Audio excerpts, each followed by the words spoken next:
Hawwiin viidiyoo qullaa ishee fuula TikTok ishee irratti gooteen namoota baay'ee dubbachiisee jira. Mucaan kun maal goote jettanii? Sayidoon nan salphadhee jedhee jira. Akkaataa kan na salphiteen anillee immoo na salphisteen sa'aatii 4 keessatti deebii kan kiyoon dhaga'e sargii ajaa'iba godhe guyyaa takka keessatti dubartii 3 waan hin fuudhin. Eessa bultoo fi gede? Jawaar Mohaammed kitaaba mata dureen isaa hin gaabbu jedhu barreessee xumuree jira. Obbo Jawaar Mohaammed kitaaba mata dureen isaa hin gaabbu jedhu. Kalee isaa isheedhaaf arjoomee isheen immoo deebitee gante. Kalee koo ergan kennee fi booda naganteetti jedhee abbaan warraa Ruwaamaa Habtaamuun. Yoo yaa harka fuunee akkam jirtu maatiiwwan chaanaalii roobaa har'a viidiyoo ajaa'ibsiisoo, viidiyoo barsiisoo, kufalchiisoo, viidiyoo gidduu kana ajandaa ta'an walitti isinii qabamee dhufee jira. Egaa torbee darbe gaaffii gaafadheen ture. Gaaffii hin gaafadhe san namni deebisee hin jiru. Koomentiin jira garuu deebisaa namni deebisee hin jiru. Akkasutti dabarra. Gara viidiyoo keenyaa utuu hin deeminiin dura fuula kanaaf yookiin mana kanaaf haaraa hojjetan chaanaalii kana subscribe gochuudhaan viidiyoo kana namni tokko tunaaf like godhii siif salphaadha. Anaaf immoo viidiyoon kun namoota baay'ee biraa akka gahuuf na gargaara. Hundi keessaan viidiyoo kana like gochuudhaan na jabeessaa. Gara viidiyoo. Gaafa maazariin keessummaa gorduba ta'aa jiru dhoksii naa lakkaa'ii naan jettu.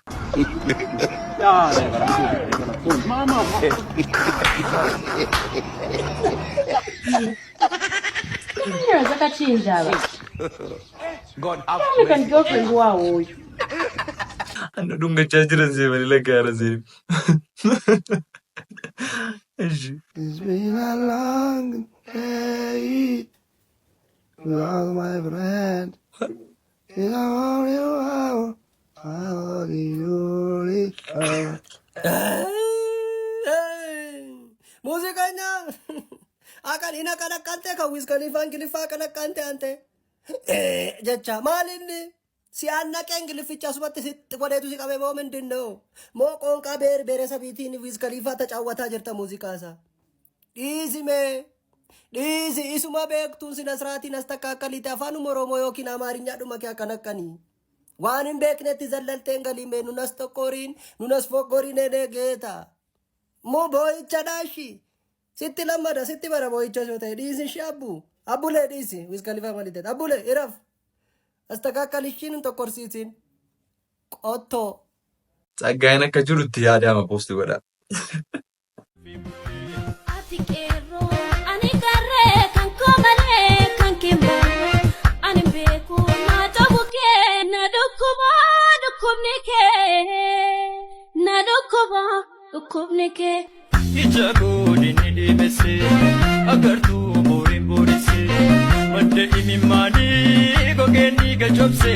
Ayi! Father maal taatanii? Gaafa guddattan isin gaabbisiisa dhiisaa father.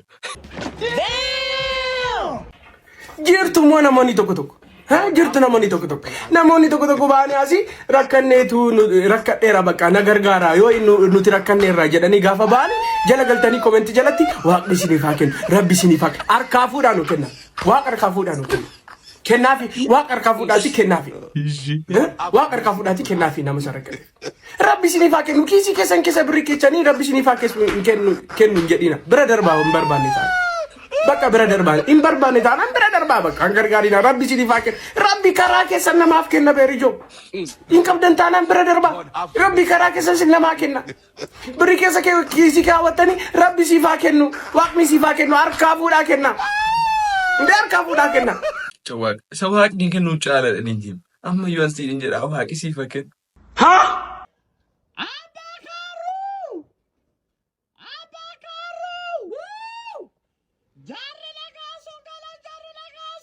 Kami warri lagaa kami?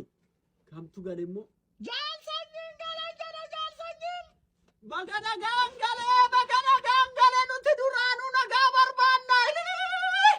Eeyyaan tolchaa kadhafa wajjin mucaa keessanis shaggarta malaan mana rifeensaa banaafi. Mana rife nama naati boloti kaanatti naasahin. Namtitti mana rifeensaa jettaa cufa. Maali kuni? Maali namticha kana? Waan dubbanneen. Waan dubbannee kana tarreera soor darbinee jechuudha.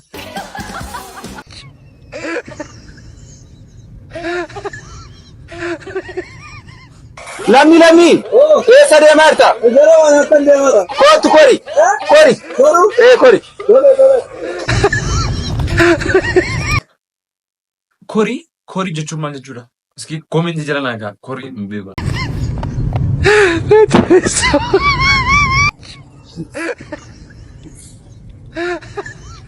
Maalta jaarkaanii sabaatuma yoo rakaatti. Lakki anaan tola waan namaateef kanumallee gargaaran jedheetani. Maaloo baatitti baay'atee jedheetani. Nama akkasii hin jiraata. Hin jiraatu. Guyyaa akkamiin matuttee illee hin jiraatu nama akkasii.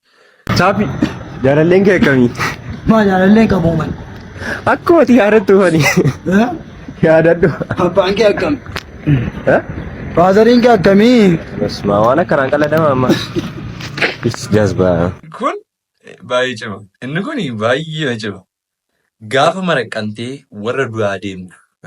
Wayyoo tolasaa. Wayyoo hunduutee bakka handeentee tolasaa. Hunduu naguma. Mana warra du'aa dhufte har'as moo abbilee har'as iyyanii ati akkuma dur hin jijjiiramtu. Du'aniitu dhaabu. Lakki dabbarraan ciisan si waamu. Maal ta'anii du'an garuu? Naaditii si bannaannatti kaasiin xiyyitii fi kaata addasaa dheejjisi xiyyitii akka diinga. Addasaadhii? Bayyeessu waa qabbaase tuuja isaa dhiirate hoo? Guddis baddee.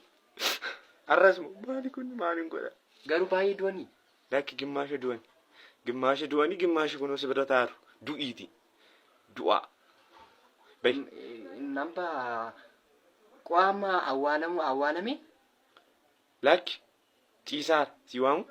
Bakka ishee ciisee ajjaa dhugaara. Dhufees dhabinaa jedhaanii. Du'aama du'i ishii. Lakki gimmaasha du'anii. Nuftaa ni gaabbita. Sa'aatii 24 keessatti deebii kan kee waan dhaga'een takkitti si fuudhe miti sargii atantamaa godhee guyyaa kana keessatti akkuma ati waan addunyaa kanarratti hin argine, addunyaa kanarratti hin dhageenye, fiilmii nuun argine, diraama irratti hin argine, abjuu nu argee hin beekne mushirraan yeroo jalqabaatiif yoo namni argitan jiraattan hin beeku, an argee hin beeku. Yeroo jalqabaatiif uffata haafachiistee veeloo haafattee bijaamaa itti uffistee hin dhufettee achiin gabbaatee hafte. Ka salphate ana qofa akka takkan na salphiteen anillee immoo na salphisteen sa'aatii 4 keessatti deebii kan kee waan dhaga'een anillee waan an godhu takkaa miti dubartii 3 guyyaa takkitti keessatti veeloo itti uffise cidha ajaa'ibaa dachaa ka duraa san harka shan caaluun fedhu namni dhufee fedhu hafe maaliif nama karaa gubbarraa walitti hin qabne. Sargii ajaa'ibaa godhe guyyaa takka keessatti dubartii 3 waan hin fuudhin kijibaanan jedhan. Nan fuudhatte okey fuudhi 3 eessa bulta ofii keeti? Eessa bultoota ofii keeti? Please ngaa bakka diraamaa kana dhaabaarra bakka ngaa hin kuufne. Hayyuun siyaasaa obbo Jawaar Mohaammed kitaaba mata dureen isaa hin gaabbu jedhu barreessanii xumuruu isaanii karaa toora miidiyaa feesbuukii isaanii dubbatan. Kitaabni kunis afaan Oromiffaa fi afaan Amaariffaatiin kan barraa'e yommuu ta'u, eebbi isaas Diisembarii 19 biyya Keeniyaa magaalaa Naayiroobiitti akka ta'e ibsanii jiru. Akka kiyyatti kitaabani jechuun kitaaba dubbisuu amaleeffannaa kitaaba dubbisuu hin qabu. Warri dubbisoonni kitaabaa taatan garuu akkamittiin akkasiin eegaartanii ani hin beeku. አሁን ላይ ደስተኛ ነኝ። ሰላም ለመሆን መርጫለሁ። ያለፈ አልፏል። ዛሬን ለመኖር ወስኛለሁ።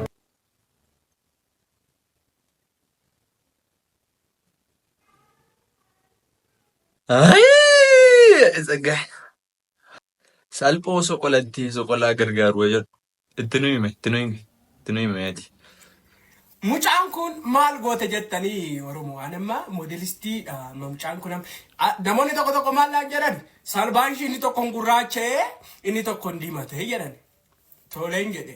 Ani maalaan jedhe laakki joo kun amaluma moodelistummaanuu kanadha garaagarummaa uumaa salbaarratti garaagarummaa uumaa moodelistii jechuun isadhaan jedhe namni na amanuu dide mucaan kun illee moodelistii jabdu buraayyuu keessatti jirtudha. Oromoo akkasumaaf jettani malee isini moodelistii jabduu manti qabnudha dhugaa rabbiiti bakka indaaqoo gogaan irraa kaate fakkaatti namatti tolti mucaan bara. Ayama namatti tolti maal baafuuyyuu salbichi too wal fakkaate salbaan inni gurraacha aduutti itti ba'ee isa sanas wayii aduu rukuchiisi wayii isa kana immoo qabbana jala kaawwadhu yaadan baay'eedha. Kalee koo ergan kennee fi booda naganteetti jedhe abbaan warraa Ruwaamaa Habtaamuun kaleessaa Seefuu Shawuu irratti dhiyaattee kalee dargaggeessi tokko isheef laateen akka du'a oolte dubbatte boodarra wal fuudhanii akka waliin jiraachaa jiran ibsuun waa'ee gaarummaasaa jechoota gaggaariidhaan ibsaa turte. Akkan lammaffaa dhaladheettiin of ilaalas jette. Waggaa 2 booda akkan sirriitti fayyeenis mucaa godhadhee isa gammachiisuun barbaadas jechuun turtii gaazexeessaa Seefuu Fantaawun waliin taasifteen ibsitee jirti.